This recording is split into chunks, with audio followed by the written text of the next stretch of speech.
এটা আসলে অন্যরকম একটা অনুভূতি ছিল, কারণ সবকিছু মিক্সচার ছিল অনুভূতিটা। কেন? কারণ আমার শাকিবের গাড়িতে করে ঘুরে বেড়াচ্ছেন শবনম বুবলি, যে ছবিগুলি এখন আলোচনার মূল কেন্দ্রবিন্দু হয়ে উঠেছে। কিন্তু শাকিবের গাড়িতে বুবলির এই যাতায়াতে কতটা পারমিশন দিয়েছেন কিং খান? একই সাথে এমন একটা আলোচনা রয়েছে, শাকিবের গাড়ি নিয়ে যেহেতু আনন্দে মেতেছে বুবলি, তাহলে ক্যামেরার বাইরে নিশ্চয়ই শাকিবের উপস্থিতি রয়েছে।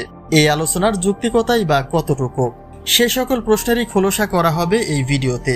তাই একটা মুহূর্ত স্কিপ না করে সম্পূর্ণ ভিডিওটি দেখে সঙ্গেই থাকুন। বিগত দিনের বুবলির সাথে আজকের বুবলির কোনোই তফাৎ নেই। শাকিবকে তার জীবনসঙ্গী হিসেবে ধরে রাখার যতটা আগ্রহ ছিল, বর্তমান সময়েও তার ব্যতিক্রম নয়। কিন্তু সে একই নজরে শাকিবকে দেখা হলে খুঁজে পাওয়া যায় অনেকটাই ভিন্নতা। কেননা বিগত 1 বছর আগেও শাকিবের সাথে ক্যামেরাবন্দি হওয়া চিত্র প্রকাশ করেই শাকিবের বাসা থেকে বিতাড়িত হয়েছিলেন বুবলি। শাকিবের পরিবারের দাবি ছিল বুবলির এসব কর্মকাণ্ডে মান ক্ষুণ্ণ হয় শাকিবের, যে কারণে শাকিবের বাসায় বুবলির যাতায়াত পর্যন্ত নিষিদ্ধ করা হয়েছিল। কিন্তু বর্তমান সময়ে দেখা যায় সম্পূর্ণই তার বিপরীত চিত্র।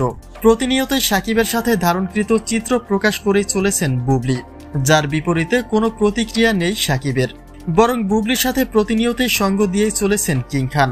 যে কারণে এটা নিশ্চিতভাবেই বলা যায়, তাদের আনন্দ ঘেরা চিত্র প্রকাশে বুবলিকে কোনো প্রকার বাধাগ্রস্ত করেন না শাকিব খান।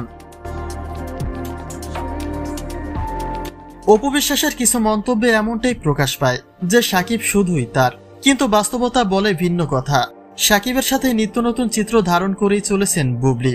অর্থাৎ শাকিব যদি শুধুমাত্র অপু বিশ্বাসের হয়েই থাকতো, তাহলে বুবলিকে সঙ্গ দেওয়া এই ব্যক্তি আসলে কে? বুবলি যেহেতু এখনো সবটা প্রকাশ্যে আনেননি, তাহলে শাকিব তাকে কোন সম্পর্কের ভিত্তিতে সঙ্গ দেয় তা নিশ্চিত নয়। তবে তারা যে একসঙ্গে সময় কাটান তাতে কোনো সন্দেহ নেই।